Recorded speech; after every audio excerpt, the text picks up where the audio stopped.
ప్రభునందు ప్రియులారా, అబ్రహాముని గురించి బైబిల్ గ్రంథంలో అనేక సంగతులు వ్రాయబడ్డాయి. విశ్వాస వీరుడని, దేవుని కొరకు త్యాగబుద్ధి కలిగిన వాడని, దేవుణ్ణి చాలా ఎక్కువగా ప్రేమించినటువంటి భక్త శ్రేష్ఠుడని అనేక సంగతులు అబ్రహాముని గురించి వ్రాయబడ్డాయి. ఆ మాటలన్నిటిలో ఓ ప్రత్యేకమైన మాట ఈరోజు మీకు మూలవాక్యంగా చదివి వినిపించాం. దేవుని స్నేహితుడను పేరు కూడా అతనికి కలదు అన్నాడు. అబ్రహాము దేవుని నమ్మెను, అది అతనికి నీతిగా ఎంచబడెను, మరియు దేవునికి స్నేహితుడను పేరు కూడా అతనికి కలిగెను అనే మాట ఇప్పుడు మనం చదువుకున్నాం. అబ్రహాము ఎవరికి స్నేహితుడు అని చెప్పి రాయబడింది? దేవునికి స్నేహితుడు అని రాయబడింది. లోకంలో మనకు కూడా చాలా స్నేహాలు ఉంటాయి. ఎవరితో మనం ఎక్కువగా సహవాసం చేస్తామో వారితో మనకు స్నేహం ఏర్పడినట్లు. ఉదాహరణకి, లోకంలో మనం చదువుకుంటున్నప్పుడు మనకి ఎంతోమంది ఫ్రెండ్స్ ఉంటారు. స్కూల్లో జాయిన్ అయిన దగ్గర నుంచి తల్లిదండ్రులతో మనం గడిపే సమయం కంటే కూడా క్లాస్ రూమ్లో మన తోటి పిల్లలతో లేకపోతే మన తోటి స్టూడెంట్స్తో మనం గడిపే సమయం ఎక్కువగా ఉంటుంది. తల్లిదండ్రులతో గడిపేది తక్కువ, పక్కన పిల్లలతో గడిపేది ఎక్కువ. చిన్నప్పుడు బడి ఉంటే బడికి పోతాం, బడి లేకపోతే ఫ్రెండ్స్తోనే పిల్లలతోనే ఆటలాడుతూ తిరుగుతాం. పెద్ద అయిన తర్వాత కాలేజీకి వెళ్ళినప్పుడు కూడా క్లాస్ రూమ్లో ఎక్కువ సమయం గడుపుతాం, కొన్ని గంటలు. అయిపోయిన తర్వాత కూడా మళ్ళీ బయటకు వచ్చి కూడా మళ్ళీ ఫ్రెండ్స్తో ఎక్కువ గడపడానికి ఇష్టపడతాం. లోకంలో మనం నమ్ముతున్నటువంటి ఈ స్నేహాలు నిజంగా చెప్పుకోదగ్గవేనా, హర్షించదగ్గవేనా అంటే 100 జతల స్నేహితులలో ఏ 10 మందో కొంచెం నమ్మకంగా కనపడతారు, కానీ దాదాపు 90 జతలు అంటే 90 జతల స్నేహితులు వాళ్ళ స్నేహాలు తేడాగానే ఉంటాయి. మనం న్యూస్లో చూస్తాం, చాలా నమ్మకంగా తీసుకెళ్ళి హత్యలు చేసిన స్నేహితులు లేకపోలేదు. కలిసి తాగుదాం దారా, పార్టీ చేసుకుందాం రారా అని చెప్పని తీసుకెళ్ళి తాగి వాడిని పొడిచి చంపినటువంటి విషయాలు ఎన్నో మనం విన్నాం. పొడిచి చంపటమో, లేకపోతే ఆ తాగిన సీసానే పగలగొట్టి పొడవటము, రకరకాలుగా.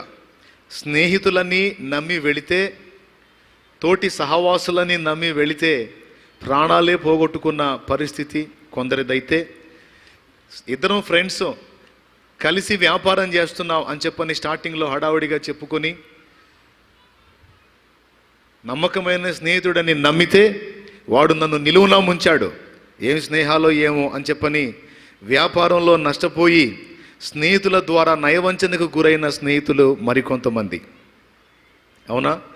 స్నేహితుడు అని చెప్పని ఇంటికి రానిస్తే వాడు నా చెల్లినే ఆకర్షించాడు. ఈ రకంగా లోకంలో స్నేహం పేరుతో వంచనకు గురైనటువంటి వాళ్ళు ఎంతోమంది ఉన్నారు. స్నేహితుడు మంచోడు, నమ్మకస్తుడని నా రహస్యం వాడికి చెబితే వాడు ఊరు మొత్తానికి చెప్పాడు అని చెప్పని బాధపడేవాళ్ళు ఉన్నారు. స్నేహితుడని అప్పిస్తే మొత్తం ఎగ్గొట్టాడు. అదేంటంటే ఫ్రెండ్షిప్కి విలువ లేదా, మనం ఫ్రెండ్స్ కదరా, ఆ మాత్రం అర్థం చేసుకోలేవా అని రిటర్న్ క్లాస్ బీగుతున్నాడు వాడు. నాకు ఇక డబ్బులు వస్తాయన్న నమ్మకమే లేదు. అలాగని వాడు ఏమన్నా బాధల్లో ఉన్నాడు అంటే లేదు, వాడు అన్నీ కొనుక్కుంటున్నాడు, నాకు మాత్రం అన్యాయం చేశాడని చెప్పని బాధపడే ఫ్రెండ్స్ ఉన్నారు. అలాగే స్నేహితుడు కదా అని చెప్పని మధ్యలో అడ్డం ఉండి డబ్బులు ఇప్పిస్తే నమ్మకంగా డబ్బులు తీసుకొని, అరే నువ్వు నాకెంతో మేలు చేసావురా అని చెప్పని మాట్లాడి తర్వాత డబ్బులు ఎగ్గొట్టి నా చేత కట్టించున్నాడు వాడని చెప్పని బాధపడేవాళ్ళు లేకపోలేదు. అవునా? స్నేహితురాలని చెప్పని ఎంతో ఆప్యాయంగా మా ఇంటికి ఆమె రానివ్వటం మొదలు పెడితే నా భర్తని ఆకర్షించి ఆమెతో సంబంధం ఏర్పరచుకుంది అని ఏడ్చే ఆడవాళ్ళు లేకపోలేదు. ఎంతమంది ఒప్పుకుంటారు ఇది వాస్తవమే అన్నాళ్ళు? అలాగని మరి స్నేహం లేకుండా ఉండగలమా? ఫ్రెండ్షిప్ చేయకుండా ఉండగలమా? ప్రతి మనిషికి హృదయంలో ఒక ఆశ ఏంటంటే నన్నుగా ప్రేమించేవాళ్ళు, అర్థం చేసుకునేవాళ్ళు, నా సాధక బాధల్లో పాలుపంపులు పొందేవాళ్ళు, అలాగే నేను మనసు విప్పి మాట్లాడుకోవటానికి అనువైన వ్యక్తులు. కొన్ని సంగతులు తల్లిదండ్రికి కూడా చెప్పుకోలేరు కొంతమంది, కానీ స్నేహితులుగా ఉన్నవారికి పూర్తిగా చెప్పేస్తారు. కొన్ని బలహీనతలు ఉంటాయి, అవి రహస్యంగా ఉంటాయి. బలహీనతలు పెద్దవాళ్ళు కూడా చెప్పుకోలేరు. అలాంటివి కూడా స్నేహితునికో స్నేహితురాలిగా చెప్తే వాళ్ళు ఏదన్నా పరిష్కారం చెప్తారేమో అని ఓపెన్ అవుతారు. ఇట్లాగా అందరూ కూడా సహవాసాన్నే ఇష్టపడతారు. కారణం, మనిషి సంఘజీవి, మనిషి ఒంటరిగా బ్రతకలేడు. కొంతమంది 100 ఏళ్ళు బతకాలని కోరుకుంటారు. ఎవరన్నా ఆశీర్వదించేటప్పుడు 70 ఏళ్లతో వర్ధిల్లు అని అంటే గతుక్కుమంటారు. ఇదేంట్రా 70 ఏళ్ళు అన్నాడు, 100 అనకుండా అని అనుకుంటారు. అవునా కదా? ఇక 1000 ఏళ్ళు వర్ధిల్లు అంటే ఇంకా సంబరపడతారు. అమ్మ బాబు, ఏకంగా 1000 ఏళ్ళు బతకమని దీవించేశాడని. నేను ఒక మాట చెప్తాను, 70 ఏళ్ల ప్రాయము వచ్చేసరికి నిన్ను గుర్తించేవాళ్ళు, నిన్ను పలకరించేవాళ్ళు మొత్తం దాదాపు కొంచెం ముందు వెనక అందరూ జాతహే, అందరూ పోతారు. ఇక 70 దాటిన కాడ నుంచి కొత్త తరం లైన్లోకి వస్తుంది. నీకు 70, నీ పిల్లలు కూడా దగ్గరగా వాళ్ళకు ఒక 50 ఏళ్ళు అట్లా వచ్చేస్తాయి. కాబట్టి ఇక ఆ పిల్లల తరం లైన్లోకి వస్తుంది. నీ పిల్లల్నే పట్టించుకోవటం అంతంత మాత్రం అయితే, నిన్ను పట్టించుకోవటం ఇంకా దారుణం. పట్టించుకోరు. కర్మగాలి 100 బతికావనుకో, కర్మగాలి 100 బతికావనుకో, ఇంకా అసలు పట్టించుకునే వాళ్ళు ఎవరు, పలకరించే వాళ్ళు ఎవరు? నీతో జీవితాన్ని మొదలుపెట్టిన వాళ్ళు, నీ స్నేహితులు, శ్రేయోభిలాషులు, నీ బంధువులు, నీ సమకాలీనులు మొత్తం పోతారు. నీ కర్మగాలు నువ్వు 100 బతికితే వాళ్ళంతా వెళ్ళిపోతారు. చివరికి నిన్ను పలకరించే దిక్కుండదు. చావలేక, చావు రాక, వీళ్ళు పట్టించుకోక ఆ జీవితం ఎంత దారుణంగా ఉంటుందంటే అదొక దుర్భరం. ఎంతమంది ఒప్పుకుంటారు దానికి? తప్పనిసరిగా ఒప్పుకుంటారు. ఇప్పుడు 100 దాకా అవసరంలా, 70, 60కే వదిలేస్తున్నారు ఎవరు పట్టించుకోకుండా. కొంతమంది మనసులో అనుకుంటారు, మంచి వాళ్ళు చేస్తున్నారు, ఈ ముసలోడు చావట్లేదేందో అని. మంచి వాళ్ళు చేస్తున్నారు, ఈ ముసలి చావట్లేదేందని తిట్టుకునేవాళ్ళు భారం అయితే అట్లా అనుకునేవాళ్ళు కూడా లేకపోలేదు. కాబట్టి మనల్ని గుర్తించేవాళ్ళు, మనల్ని పలకరించేవాళ్ళు, మనకంటూ ఆదరణ కలిగించే వాళ్ళు ఎవరైనా ఉంటే బాగుండు అని వాళ్ళు తేడా అని తెలిసినా కూడా వాళ్ళతోనే ఫ్రెండ్షిప్ చేయడానికి ఇష్టపడతారు. వాళ్ళు మనల్ని మోసగిస్తున్నారని తెలిసి కూడా వాళ్ళతోనే స్నేహం చేయడానికి ఎవరో కూడా మరి పలకరించేవాళ్ళు కావాలి కదా. సరేగా మోసమో దుర్మార్గం ఏదో జావుని ఏదో పలకరించే దిక్కు అయితే ఉంది కదా అని అంతవరకు తృప్తి చెందే పరిస్థితి ఈరోజు మనుషులకు ఉంది. స్నేహాలను నమ్మితేనేమో మోసానికి గురవుతున్నాం. అలాగని చెప్పని స్నేహం లేకుండా బతుకుదామంటే బతకలేం. అసలు మోసగించని స్నేహితుడు, మరచిపోని స్నేహితుడు, మన గురించే ఆలోచించేవాడు, అన్ని విషయాల్లో నమ్మకమైన వాడు, ఎప్పుడు మన గురించే తలపోసేవాడు, ఎప్పుడు మనల్ని ఆదరించేవాడు ఆయన మంచి స్నేహితుడు మనకి దొరకాలి అంటే ముందు మన దగ్గర ఆ కొలత లేదు. మన దగ్గరే అది లేనప్పుడు ఎదుటోడి దగ్గర మనం ఎలా ఆశిస్తామండి? ఎదుటోడి దగ్గర నుంచి ఒక కొలత ఆశించేటప్పుడు ఫస్ట్ మనం అలా ఉన్నామో లేదో ఖచ్చితంగా చూసుకోవాల్సిన అవసరం మన దగ్గర ఉంది. రైట్. ఇప్పుడు భక్తులంతా కూడా ఏం చేశారంటే ఇదే వెతికారు. మనుషులలో నేను అనుకున్న కొలతలతో మంచి స్నేహితుడు ఎవరైనా ఉన్నారా అని వెతికితే ఎవ్వరూ కనపడలేదు, కనబడరు కూడా. ఎందుకు శాలేమన్నా నువ్వు ఉన్నావుగా, నీతో ఫ్రెండ్షిప్ చేస్తే నువ్వు మంచి స్నేహితుడివేగా అంటే పొర్రాపాటును కూడా అలా అనుకోవద్దు. అరే నేను నా గురించి ఆలోచించుకోవడానికే తీరిక లేదు, నీ గురించి ఆడ ఆలోచించేది నేను? అది అసంభవం. కానీ మనలో ఈ ఆకలి అయితే పోటల్లా. ఏ ఆకలి? ఈ స్నేహం కావాలి, మంచి స్నేహం కావాలి, మంచి స్నేహితుడు కావాలి అనే ఈ మంచి స్నేహితురాలు, ఆడవాళ్ళైతే మంచి స్నేహితురాలు కావాలి, పురుషులైతే మంచి స్నేహితుడు కావాలి అని చెప్పని ఈ ఆకలి ఉందే, ఇదైతే పోటల్లా. అందరికీ ఇదే ఉంది. అంటే నిన్నుగా ప్రేమించే వ్యక్తులు కావాలి. అరే రే మన ఏడుపే కదా, ఆ లోకంలో అందరి ఏడుపు ఇదేనా? సినిమా వాళ్ళ ఏడుపు కూడా అదేనా? అదే సార్, అందరి ఏడుపు అదే. మరి అందరిలో ఆకలి అయితే ఉంది, కానీ ఆ ఆకలి తీరే మార్గం దొరకట్లేదు. ఎట్లా అసలు ఇంతకీ ఈ ఆకలి మనకి ఎట్లా వచ్చింది అంటే నేను చెప్పనా, దేవుడే పెట్టాడు. ఈ ఆకలి అసలు ఈ లక్షణం, ఈ ఫీలింగ్స్, ఈ భావోద్రేకాలు ఎలా కలుగుతున్నాయి మనకంటే దేవుడే మనలో అవి ఉంచాడు. ఎందుకు ఉంచాడో తెలుసా? ఆ ఆకలి, ఆ తపన అనేది మనలో లేకపోతే అసలు ఏ స్నేహాన్ని మనం కోరుకోం. అయితే ఎందుకు పెట్టాడు ఈ ఉద్రేకాన్ని, ఈ భావోద్రేకాన్ని అంటే మనం ఆయనతో స్నేహం చేయాలని పెట్టాడు. మనం ఎవరితో స్నేహం చేయాలని ఇవన్నీ మనలో పోసాడో ఆ ఒక్కడిని వదిలేసి ఇక మిగిలిన వాళ్ళందరి దగ్గర దేవులాడుతున్నాం. అరే నీ ఆకలి బాగానే ఉంది, వెతుకుతున్నావు, మరి ఏదన్నా సరిపోయిన సహవాసం ఏదన్నా దొరికిందంటారా నీకని అడుగుతాడు. చివరికి వాళ్ళ చేతుల్లో మోసపోయి వీళ్ళ చేతుల్లో వంచనకు గురై అటు కొట్టబడి ఇటు కొట్టబడి చివరికి ఒంటరిగా నిలబడి ఇక ఏడుస్తా మొత్తుకుంటా, ఎవ్వరూ నాకు సహాయకులు లేరు, నన్ను అర్థం చేసుకునే వాళ్ళు లేరు, నా కోసం ఆలోచించే వాళ్ళు లేరు, నన్నుగా ప్రేమించే వాళ్ళు లేరు, ఇక నేను చస్తా అని చావును వెతుకుతూ ఉంటారు. ఎవరు లేకపోతే బతకలేవంటే ఎవరు లేకుండా ఎట్ట బతుకుతావురా అంటారు. ఆ తరుణంలో చాలామందిని దేవుడు దర్శించాడు. పిచ్చి మొహమా, భయపడవాకు, లోకంలో ఎవ్వరూ నిన్ను పట్టించుకోలేదు, అర్థం చేసుకోలేదు, ప్రేమించలేదు, అది లేదు, వెతికి వెతికి విసిగిపోయి చివరికి బ్రతుకే చేదనుకున్నావు కదా, ఏం కాదు, నీకు ఒక మంచి స్నేహితుడు ఉన్నాడు. ఆ స్నేహితుడు ఎవరో కాదు, నేనే. నేను మాత్రం వంచన చేయను, నేను మోసగించను, నేను హ్యాండ్ ఇవ్వను, నేను ఇంకో రకంగా చేయను. నీవు పుట్టింది మొదలు నువ్వు ఊపిరిపోయినా ఆ తర్వాత కూడా నేను నిన్ను విడవను. చాలామంది ప్రార్థనలు చేస్తారు, దేవునితో అనుబంధం కలిగి ఉంటారు. వాళ్ళ ప్రార్థనలు లేక దేవునితో వాళ్ళ అనుబంధాలు ఎలా ఉంటాయి అంటే, మొట్టమొదటిది కొంతమంది పెట్టుబడి అనుబంధం కలిగిన వాళ్ళు ఉంటారు అన్నాడు. పెట్టుబడిదారులు దేవునితో సాంగత్యం చేసేటప్పుడు, దేవుని దగ్గర ప్రార్థన చేసేటప్పుడు, దేవుణ్ణి అడిగేటప్పుడు కొంతమంది ఫస్ట్ రకం పెట్టుబడిదారులు. వీళ్ళు దేవుని దగ్గరకు వస్తారు, మోకాళ్ళ మీదకి వస్తారు, ప్రార్థన చేస్తారు. ఏమనో తెలుసా, దేవా నాకు కొన్ని అవసరతలు ఉన్నాయి, కొన్ని వచ్చేవి ఉన్నాయి, నువ్వు కానీ దయచేసి సహాయం చేయగలిగితే ఆ వచ్చే దానిలో నీకు కూడా కొంత భాగాన్ని ఇస్తా.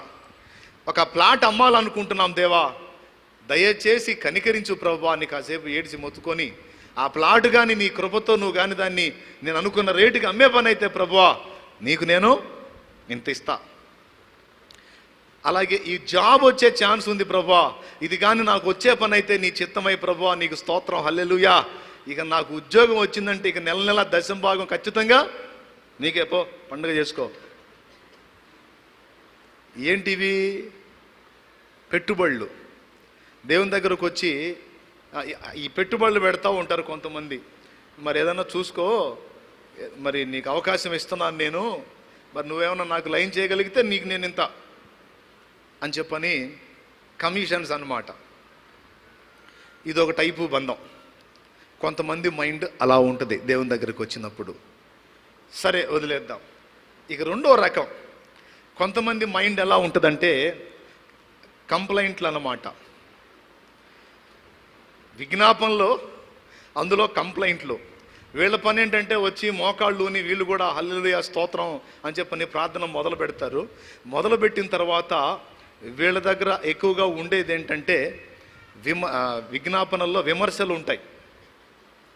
ప్రభువా నన్ను ఇంత నిందించారు ప్రభువా, ఇంత దారుణంగా మాట్లాడారు ప్రభువా, నేనేం చేశాను ప్రభువా, అక్కడ పోతే అక్కడ అలా అన్నారు, ఇక్కడ పోతే ఇక్కడ ఎలా అన్నారు, నన్ను అందరూ ఒంటరిని చేశారు ప్రభువా అని చెప్పని ఇక వాళ్ళు తేడా వీళ్ళు తేడా అని చెప్పగానే కంప్లైంట్లు నోటీసులు పంపిస్తూ ఉంటారు దేవుడికి. ఇది ఒక టైపు బంధం అన్నమాట దేవునితో. వీళ్ళు కూడా ప్రార్థనలో మోకాళ్ళలోని మొరపెడుతుంటారు. ఎదుటి వాళ్ళ మీద కంప్లైంట్లన్నా పంపిస్తుంటారు, లేదా దేవుని మీదన్నా కంప్లైంట్లు రాస్తుంటారు. మరచిపోయావా, ఎందుకు ఇలా చేశావు, అది ఇదని చెప్పని. ఇది విజ్ఞాపన పేరుతో కంప్లైంట్లు అన్నమాట దేవుడికి. కొన్ని ఇందులోని రిక్వెస్ట్లు కూడా ఉంటాయి. రెండో రకం ఇది. ఇక మూడో రకం వర్కర్ అనుబంధం.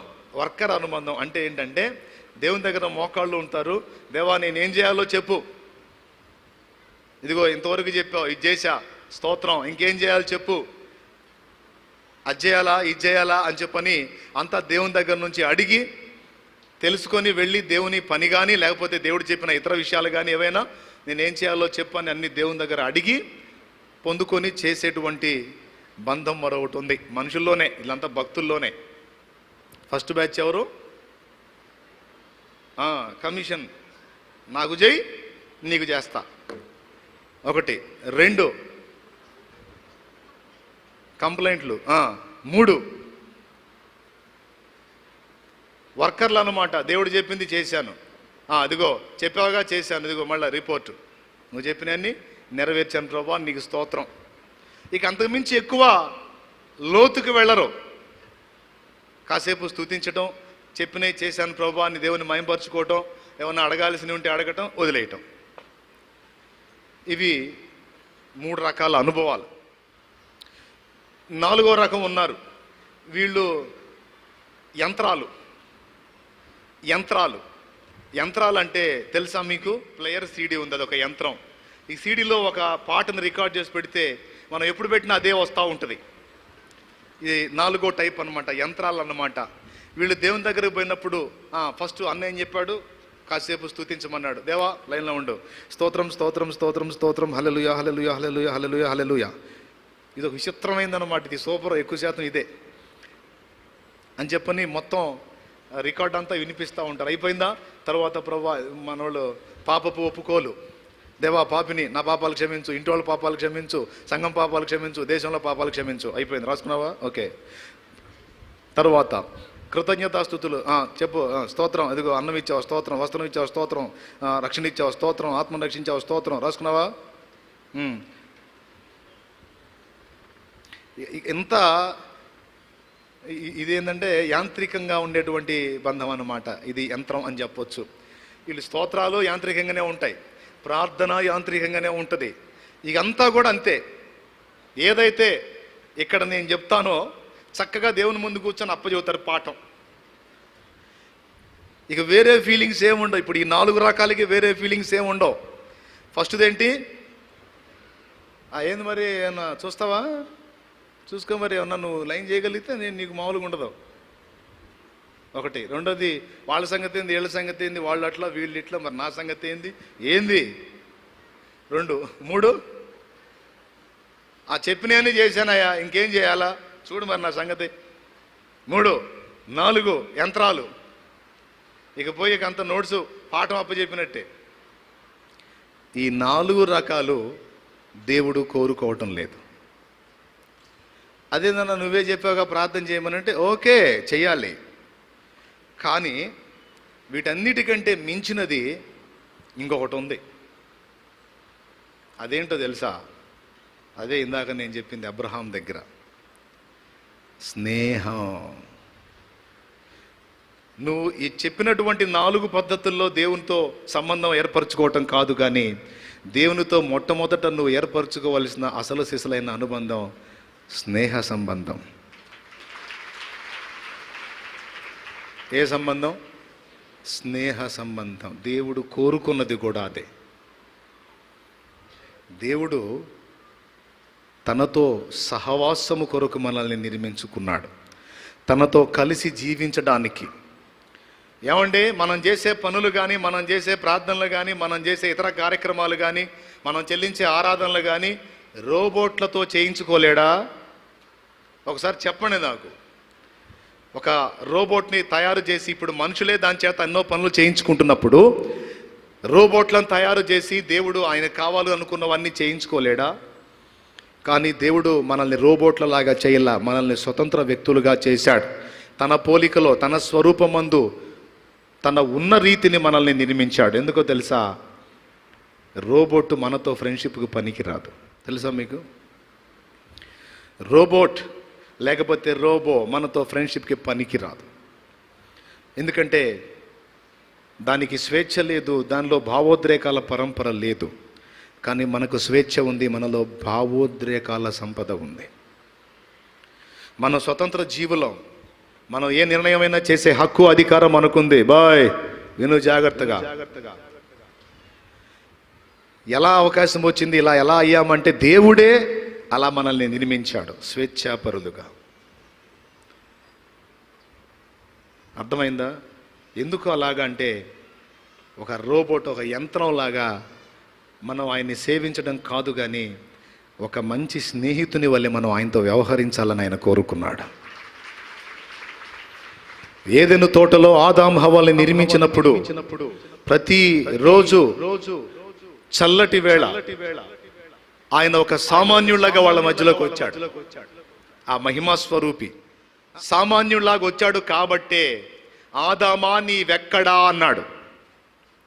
అదే సర్వజ్ఞుడిలాగా దేవుళ్లాగా ఆయన ఆ ఆదాము దగ్గరకు వచ్చినట్లయితే నువ్వెక్కడా అని అడిగే అవకాశమే లేదు. ఎందుకో తెలుసా? ఆదాము ఎక్కడున్నాడో తెలుసు, సమస్తం తెలుసు. కానీ ఎలా వచ్చాడు? ఒక ఫ్రెండ్ లాగా ఆదాము స్థాయికి తన మహిమను తగ్గించుకొని, ఆదామా ఎక్కడున్నావు నువ్వు? ఎక్కడ? దేవుడు మానవుడి కోసం ఆ స్థితికి తన్ను తాను తగ్గించుకొని ఎందుకోసం వచ్చాడో తెలుసా? కేవలం స్నేహం కోసమే. ఎందుకోసం? కేవలం స్నేహం కోసమే వచ్చాడు ఆయన. ఆయన కొన్ని సంవత్సరాలు వాళ్ళతో స్నేహం చేసి వాళ్ళ స్నేహంలో, వాళ్ళ ప్రేమలో నమ్మకత్వాన్ని పరీక్షించుట కొరకు మరొక కొత్త స్నేహితుడిని ఎంటర్ చేశాడు తోటలోకి. ఆ కొత్త స్నేహితుడు సర్పంలోకి ప్రవేశించి పాత స్నేహితుని మీద తప్పుడు విషయాలు చెప్పినందున, పాత స్నేహితుని మీద తప్పుడు సంగతులు చెప్పినందున, కొత్త స్నేహితుని మాటలు వీళ్ళకి ఇంపైనందున పాత స్నేహితుని మీరి పాపాన్ని మూటగట్టుకున్నారు. పాత స్నేహితుని తృణీకరించి, పాత స్నేహితుని ప్రేమను అనుమానించి. ఎవరు పాత స్నేహితుడు? దేవుడు. కొత్త స్నేహితుడు ఎవరో? సర్పములో ప్రవేశించిన సైతాను.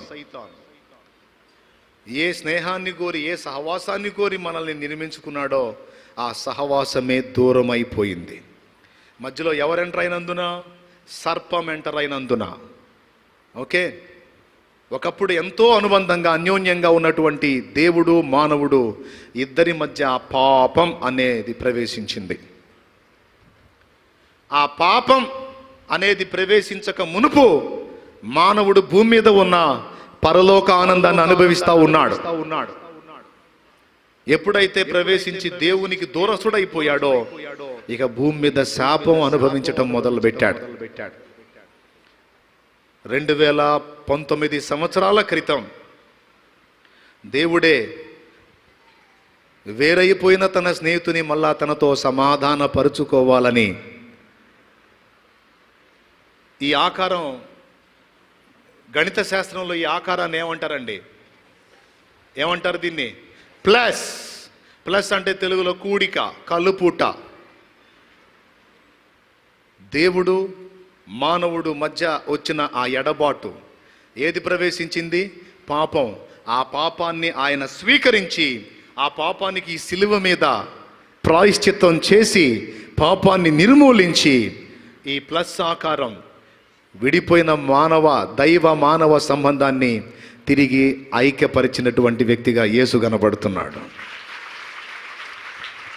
తెగిపోయిన దైవ మానవ సంబంధాన్ని తిరిగి కలిపిన మహనీయుడు ప్రభువైన యేసు క్రీస్తు. ఆయన ఎక్కడ వేలాడాడు? భూమి మీదనా, ఆకాశంలోనా? కాదు, భూమి ఆకాశాల మధ్య. ఆయన కాళ్ళు భూమి మీద లేవు, ఆయన తల ఆకాశంలో లేదు, ఆకాశం క్రింద భూమి పైన ఆ మధ్యలో ఆయన వేలాడాడు. ఎందుకో తెలుసా? పైనున్న దేవుణ్ణి భూమి మీద ఉన్న మానవుణ్ణి ఐక్యపరచడం కోసం ఆయన భూమి ఆకాశముల మధ్య వేలాడాడు. యేసు సిలువ ఎందుకోసము అంటే తెగిపోయిన దైవ మానవ స్నేహాన్ని పునరుద్ధరించడానికి అని రాసుకో. సిలువెందుకు అంటే అందుకే. అసలు మానవుణ్ణి దేవుడు ఎందుకు చేశాడు అంటే స్నేహం కోసమే అని రాసుకో. తనను ప్రేమించి తనను గుర్తించే తన వంటి ఒక సంపూర్ణమైన వ్యక్తి అవసరం దేవునికి, అందుకే మనల్ని చేశాడు. మనం ఏం చేస్తాం తెలుసా? ఆ ఒక్కడిని వదిలిపెట్టి అంతటితో స్నేహం చేస్తాం. ఎవరు ఆశపడి తన స్నేహం కోసం మనల్ని చేసుకున్నాడో ఆ ఒక్కడిని వదిలిపెట్టేసి ఇక అన్నీ చేస్తాం. ఓకే, అసలు మనల్ని సృష్టించిందే సహవాసం కోసం, అంటే కలిసి ఆయనతో జీవించటం కోసం. సిలువలో ప్రాణం పెట్టింది ఎందుకు? సహవాసం కోసం. తర్వాత ఆదామును ముందు, తర్వాత హవ్వను చేశాడు. అదెందుకు? వాళ్ళు కళ్ళు తెరిచినప్పుడు ఫస్ట్ నన్నే చూడాలి. ఎందుకంటే నేనే వారికి కనబడాలి, నాతోనే వారు ఉండాలి. ఎందుకంటే అది నాకు ఆనందం, వాళ్ళకు కూడా క్షేమం. ఇవన్నీ ఆశలు మనసులో పెట్టుకొని దేవుడు మనల్ని అలా రూపుదిద్దితే మనం ఇలా తయారయ్యాం. ఓకే, సరే, అయిపోయింది. ఇప్పుడు ఏం ఆశిస్తున్నాడు దేవుడు టోటల్గా చెప్పండి. అబ్బా యంత్రాలలాగా బతకమని చెబుతున్నాడా? మరి ఏం ఆశిస్తున్నాడు దేవుడు? ఒక యాంత్రిక ప్రేమనా, లేకపోతే ఒక పెట్టుబడి వ్యవహారాన్నా, లేకపోతే కంప్లైంట్లనా, లేకపోతే ఒక వర్కర్ లాగా, రోబోలాగా చెప్పింది చేసే పరికరాలలాగనా? No no no no no no. దేవుడు స్నేహితులుగా మనం ఉండాలని కోరుకుంటున్నాడు. హనోకు దేవునితో ఫ్రెండ్షిప్ చేశాడు, నోవహు దేవునితో స్నేహం చేశాడు. అబ్రహాముని గురించి అయితే స్పష్టంగా 2 చోట్ల చెప్పాడు. యెషయా గ్రంథము ఎంత బాగా, అసలు ఆ టైటిల్ కంటే గొప్ప టైటిల్ లేదనిపిస్తుంది నాకు. యెషయా గ్రంథం 41వ అధ్యాయం 8వ వచనం మీరు కానీ చూడగలిగితే అందులో ఎలాగుంది చూడండి. నా సేవకుడైన ఇశ్రాయేలు నేను ఏర్పరచుకొనిన యాకోబు నా స్నేహితుడైన అబ్రహాము సంతానమా. అద్దుగద్దుగద్దుగు, నా స్నేహితుడైన అబ్రహాము సంతానమా. బాబా ఎంత ఆకర్షించాడు దేవుణ్ణి. దేవుడు ఏది అనుకున్నాడో అది అబ్రహాం దగ్గర దొరికింది. అబ్రహాం ఎప్పుడు కూడా ఒక యంత్రంలాగా దేవునితో వ్యవహరించలేదు. అబ్రహాము లైఫ్ని మీరు కానీ పరిశీలిస్తే ఎక్కడ కూడా అబ్రహాము ఒక యంత్రములాగా దేవునితో వ్యవహరించినట్టు మనకి కనబడదు.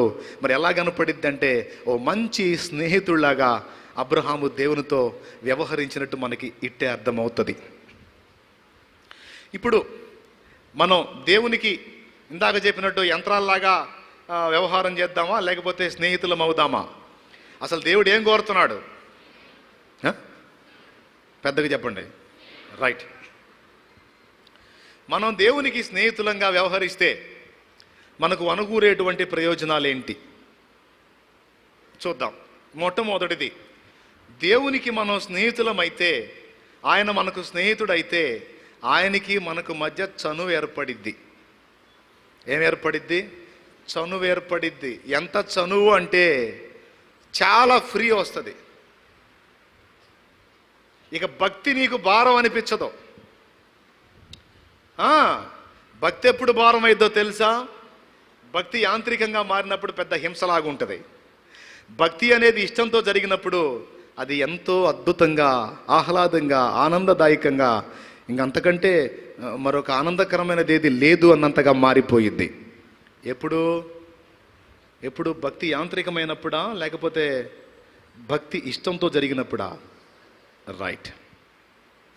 దేవుడు ఎప్పుడు కూడా యాంత్రికంగా చేసే భక్తిని ఇష్టపడడండి. ఇప్పుడు మిమ్మల్ని ఆరాధన చేయమని పైకి లేపి నిలబెడతాను. మనం ఏమైనా కానీ దేవుణ్ణి బలంగా ఆరాధించాలి అని చెప్పని అందరూ పైకి లేచి నిలబడండి అని చెప్పి లేపి నిలబెట్టాను. నేను ఒక అరగంట నిలబెట్టాను అనుకో, మీరంతా 5 నిమిషాలు నిలబడేదానికే కాళ్ళు లాగుతున్నాయని చెప్పని అటు ఇటు చూసి కూర్చునే రకాలు. అట్లేం కాదు, ఎవరో ఉంటే కొంతమంది ఉంటారు కానీ మేము నిలబడతాం గంట సేపు అయినా అంటే ఓకే గంట. నేను 3 గంటలు నిలబెడితే స్టార్టింగ్లో నిలబెట్టిన ఆ కాసేపు మాత్రం హల్లెలూయా స్తోత్రం ఆమేన్ అని చెప్పానంట. 5 నిమిషాల్లోనే ఆనందంగా ఆరాధిస్తారు. 10 నిమిషాలు అయింది, ఆరాధన కొనసాగుతూనే ఉంటుంది. ఈరోజు కొంచెం అన్న ఆత్మచేత నింపబడ్డట్టున్నాడు, స్పెషల్గా ఇంకొక 5 నిమిషాలు ఎక్కువ తిప్పలు పడ్డాడు, ఓకే కానీ స్తోత్రం అని ఆనందపడతారు. సరే అన్నం మంచిగా ఆరాధన చేస్తున్నాడుగా, మనం ఎందుకు మళ్ళీ ఈ అవకాశం పోకూడదు, ఆరాధిద్దాం అని ఆరాధిస్తారు. 10 నిమిషాలు దాటి 20 నిమిషాలు పోయిందనుకో, ఇక హల్లెలూయా స్తోత్రం, ఏంటి ప్రభు వీడికి ఏమైంది ఈరోజు, వీడి ఈరోజు 2 ఆశీర్వాదం 2 అభిషేకం కాదు ప్రభు, 2 తినొచ్చినట్టున్నాడు నాయన, మమ్మల్ని ఉపవాసాలతో సావగొడుతున్నాడు, వీడు మాత్రం 2 తినొచ్చి హల్లెలూయా అంటున్నాడు. మాకేమో ఇక్కడ కాళ్ళు లాగుతున్నాయి, కళ్ళు తిరుగుతున్నాయి. నేను చెప్పనా, అరగంట అయ్యేసరికి ఒక్కళ్ళు కూడా నిలబడి ఉండకూడదని నా నమ్మకం. ఇంకా చెప్పాలంటే అసలు పరిచారకులే పరిగెత్తుకుంటూ వస్తారు, మన తమ్ముళ్ళే వస్తారు, వచ్చి అన్నా ఏందన్నా, ఏం తమ్ముడు అన్నాను అనుకో, అరగంట అయిందన్న, తప్పు నాయన ఆరాధించండి, మా కాళ్ళు కూడా పనిచేయట్లేదు. అవునా కాదా? అయినా సరే ఆరాధించాల్సిందే అంటే ఏమన్నా మీకు హ్యాపీ ఉంటుందా? నెత్తి కొట్టుకొని కర్మగాలి కొత్త వాళ్ళు ఎవరైనా వచ్చారనుకో, మీరు వాళ్ళని తెచ్చారనుకో, వాళ్ళు ఉండరు. రే ఈడెవడో పిచ్చోళ్ళలాగున్నాడు, ఈడి దగ్గర తెచ్చావేందిరా నన్ను, ఆ పిచ్చోడితో నువ్వే తిప్పలు పడు, నేను వెళ్ళిపోతున్నా అని వాడి జంపు. అంటే నువ్వు ఏది చేసినా నిండు మనసుతో హృదయపూర్వకంగా సంతృప్తికరంగా ఆయన్ని సేవించాలనే దేవుడు కోరుకుంటున్నాడు. బలవంతము చేత దేనిని దేవుడు ఆశించడు. బాగా వినాలి. ఇప్పుడు దేవునితో మనకి స్నేహ సంబంధం ఏర్పడినప్పుడు, ఆయనతో మనం ఫ్రెండ్షిప్ని ఏర్పరచుకున్నప్పుడు, దేవునితో సహవాసం చేయడానికి మనం ఇష్టపడినప్పుడు మనకి దేవునితో చనువు ఏర్పడుతుంది, స్వతంత్రం ఏర్పడుతుంది. ఇక ఆయనతో మన వ్యవహారం ఒక ఇబ్బందికరమైన పరిస్థితుల్లో ఉండదు. ఎట్లా చెప్తా, చనువు ఏర్పడు. ఇప్పుడు మీరు నా దగ్గరికి రావాలంటే కొంచెం భయపడతారు. ఏదైనా స్వతంత్రంగా నన్ను ఒక జోక్ చేయాలన్నా, నాతో ఫ్రీగా మాట్లాడాలన్నా, ఏదన్నా నన్ను అడగాలన్నా కొంచెం మీకు ఇబ్బంది. అదే నాకు మంచి ప్రాణ స్నేహితుడు ఎవడన్నా ఉన్నాడు అనుకో, మంచి ఫ్రెండు, మీలాగా వాడు భయపడతాడా? వాడు ఒకవేళ మారు మనసు లేనివాడైతే నన్ను అరే అని కూడా పిలవచ్చు. మీరు ఇబ్బంది పడుతూ ఉంటారు, ఎవడు రైడు శాలేమన్న అరే అంటున్నాడు అంటే పక్కనోడు చెబుతాడు, ఆ చిన్ననాటి స్నేహితుడు అంటే, ఎంత స్నేహితుడు అయితే మాత్రం అరే ఇందిరా సాగుని పట్టుకుని ఎవడు రైడు ఆఫ్ మైండ్ వాడు అనుకుంటూ ఉంటాను. అవునా కదా? నాకేం ఫీలింగ్ ఉండదు, ఎందుకంటే వాడు నేను 1000 సార్లు అరే అనుకున్నాం. అవునా? ఒకవేళ నేను వాడిని అరే అనకుండా బాగున్నావా ఏం సంగతి అన్నాను అనుకో, ఇక వాడికి బ్రేకులు పడిపోతాయి. ఈడేంద్ర అయ్యా దగ్గరకు వచ్చాడు అరే పోయి. నా స్నేహితుల్లో కొంతమంది పక్కకెళ్ళి చెప్పిన మాట ఏంటో తెలుసా, వాడితో మాట్లాడాలంటే భయంగా ఉందిరా అన్నారు. ఎందుకంటే వాడేమో దేవుడు భక్తుడయ్యాడు, మనం పొరపాటున అరే అంటే వాడికే ఫీలింగ్ ఉండదు, పక్కనోడు ఎవడు తిట్టుకుంటాడనే భయంగా ఉందిరా. మనం కూడా వాడి దగ్గరికి వెళ్ళి అరే గిరే తురే అనకుండా మర్యాదగా మాట్లాడి అన్నీ ఆలోచించుకొని మాట్లాడాల్సి వస్తుంది అని ఇబ్బంది పడ్డవాళ్ళు కూడా ఉన్నారు. అంటే వాస్తవంగా పర్సనల్గా ఉంటే అరే ఒరే అనుకోవడానికి అవకాశం ఉంటుంది, చనువు ఉంటుంది. ఇక వాడు ఏమాత్రం అనుమానించడో, నా భుజం మీద చేయటానికి అనుమానించడో, నన్ను దగ్గరకు లాక్కోవడానికి అనుమానించడో, నాతో నా ప్రక్కలో చక్కలిగిలి పెట్టడానికి వాడు ఆలోచించడో. అవునా? నా మెడని పెనవేసుకోవడానికి వాడు ఆలోచించడు, నన్ను హత్తుకోవటానికి వాడు ఆలోచించడు. కానీ మిగిలిన వాళ్ళందరికీ భయం. మీరు వచ్చి నా భుజం మీద చేయగలరా? వేస్తారా? వేయొచ్చు కానీ బ్రదర్ కొంచెం పొడుగున్నావు, అదే వచ్చిన సమస్య అని చెప్పి. దేవుని విజయ్ట్రా వేస్తావా? చెయ్యి వేస్తావా? వెయ్యి వేయగలరా? ఎందుకని? భయం, గౌరవంతో కూడిన భయం. అమ్మో పెద్దవాడు, అమ్మో ఏమన్నా ఉందా అని. అదే నా ఫ్రెండ్ అయితే ఏ రారా చూశారు కానీ ఒక మాట చూద్దు, నువ్వు వీళ్ళందరికీ నువ్వు అయితే అయ్యావు కానీ నువ్వు నాకు మాత్రం ఫ్రెండ్ అని అట్లా అనొద్దు అని వాడు ఫీలింగ్. అవునా కదా? స్నేహితునికున్న సంబంధం వేరు, స్నేహితుని దగ్గర చనువు ఉంటుంది. అవునా? ఇప్పుడు దేవుడితో అబ్రహాం వ్యవహరించిన తీరు చూడండి మీరు. ఎంత చనువో, ఎంత స్వతంత్రమో. సొదొమ గొమొర్రాలను తగలబెడటానికి నేను పోతున్నా అబ్రహామా. ఈ ఫ్రెండ్షిప్లో చనువు మొదటి సంగతి అయితే, రెండవది దాపరికాలు ఉండవు. అబ్రహాము నా స్నేహితుడు, నేను చేయబోవునది అబ్రహామునకు దాచదనా అన్నాడు. చూడు, ఆదికాండం 18వ అధ్యాయంలోకి రా. ఆదికాండం 18వ అధ్యాయం, అక్కడ అంటాడు నేను చేయబోవునది అబ్రహామునకు దాచదనా. 17వ వచనం 18వ వచనం, అప్పుడు యెహోవా నేను చేయబో కార్యం అబ్రహామునకు దాచెదనా. అది చాలక్క నాకు, నేను చేయబోవునది అబ్రహామునకు దాచెదనా అన్నాడు. అంటే అర్థం ఏమిటి? నా ఫ్రెండ్, నేను చెప్పకుండా చేస్తే ఫీల్ అవుతాడు, ఇబ్బంది పడతాడు. నాకు చెప్పలేదు నువ్వు మన ఫ్రెండ్స్ అంటావు, నువ్వేమో అన్ని ముసుగులో చేస్తుంటావు, నాకేం చెప్పు, ఇది పద్ధతి కాదు అంటాడేమో. నేను నీతో సహవాసములో ఉన్నప్పుడు, నీతో నేను స్నేహము కలిగి ఉన్నప్పుడు నువ్వు ఎందుకయ్యా నాకు దాచిపెట్టావు అని అడుగుతాడు. ఫ్రెండ్షిప్లో దాపరికాలు లేవు.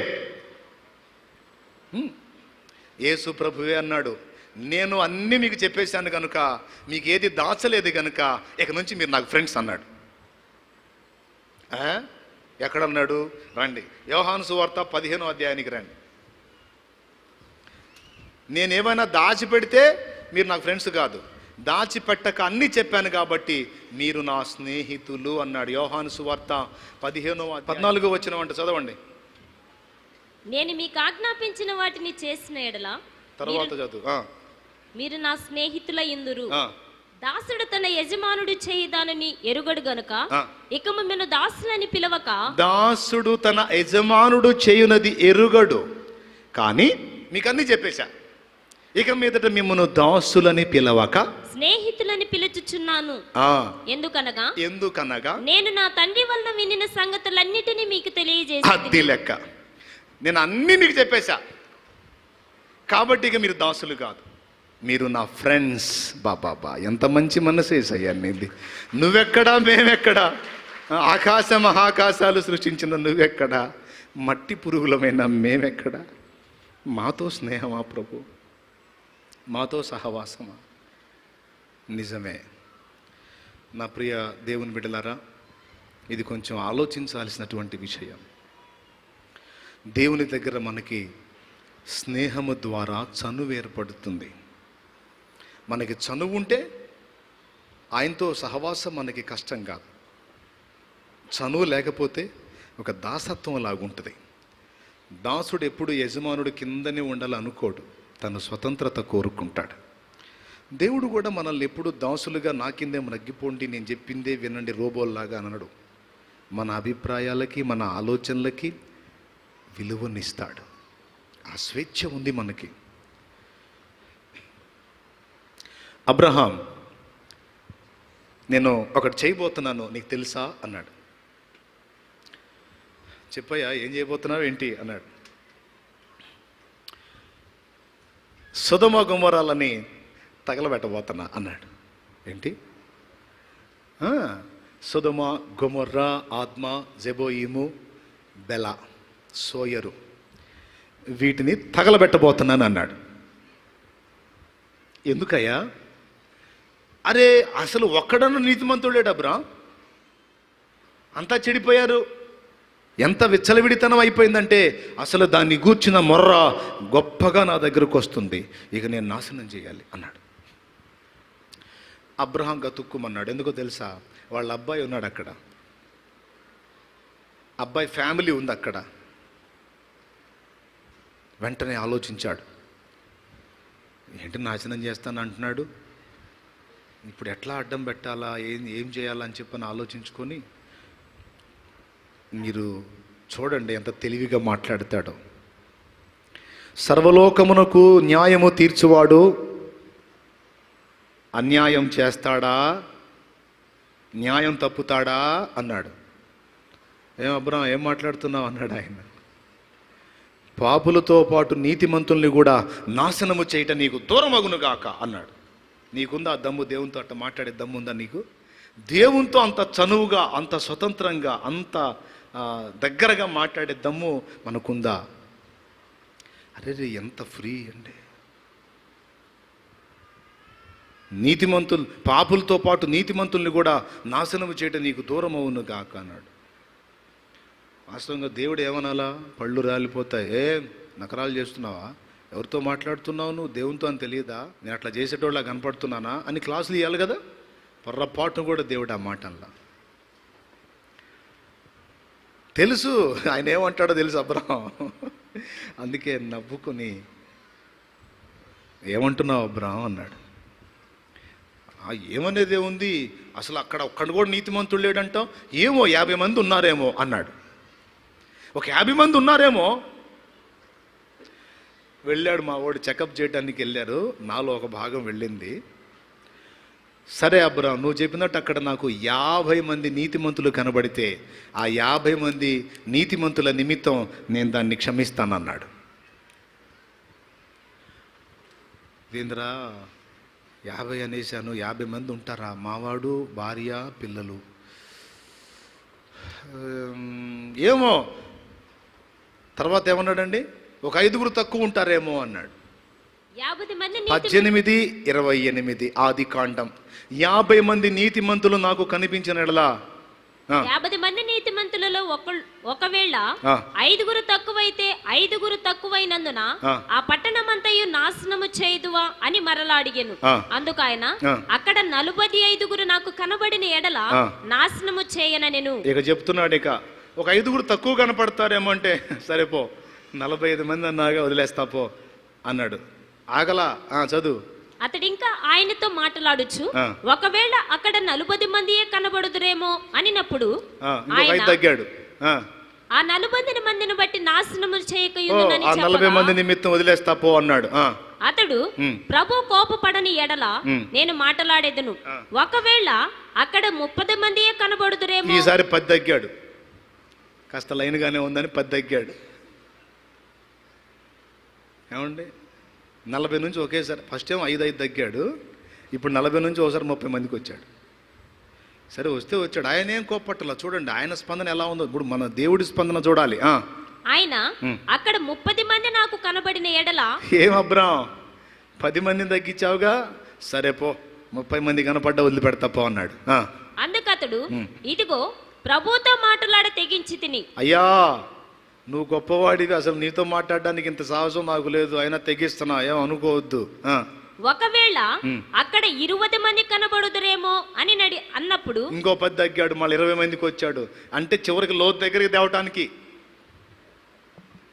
అర్థమైంది ఎవరి దగ్గరికి తేవటానికి? ఎంత చనువు! ఈ భక్తుడు ఎక్కడా, ఆ ప్రభువు ఎక్కడా? ఇతడు చెబితే ఆయన దిగొస్తున్నాడు. చూడండి, నేను చెప్పిందే శాసనం అనట్లా ఆ మహారాజు.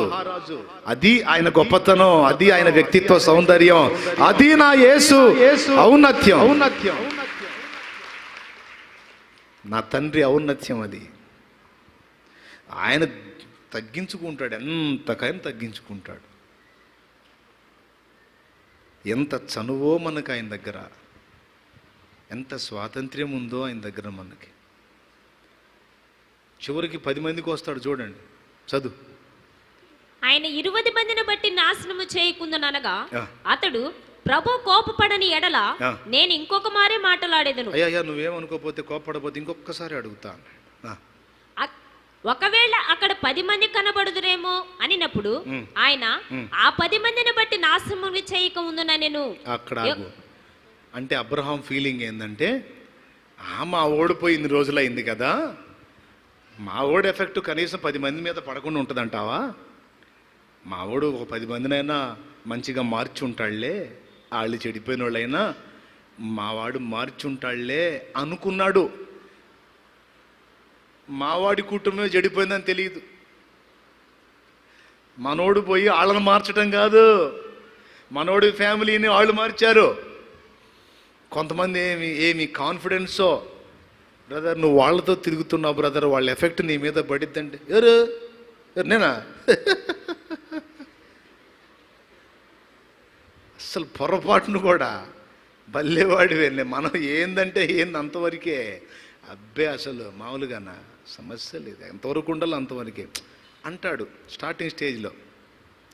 లేదు బ్రదరు నువ్వు ఎంత నిగ్రహం కలిగిన వాడు అయినా తాగుబోతులతో చతురు కాదు, వాళ్ళు ఎలాంటి వాడిని కూడా లైన్ చేస్తారు, నా మాట వద్దంటే ఎవరు భలేవాళ్ళగా ఉన్నాను, అసలు మనకు అసలు అది అసలు మాట్లాడే పని లేదంటాడు. అప్పటికే సగం లైన్ అయి ఉంటాడు, అప్పటికే కాటు పడిద్దాడి మీద. చివరికి చెడిపోయి కనబడతాడు. బ్రదర్ నేను ముందే చెప్పా వద్దు వద్దు అని చెప్పారంటే వెంటబడి పీడించారు బ్రదర్. నాకు కూడా తాగాలని లేదు బ్రదర్, బలవంతాన తాగించారు. నిజమేనా? అది నిజమేనా? బలవంతాన తాగిస్తాడు ఎవడన్నా?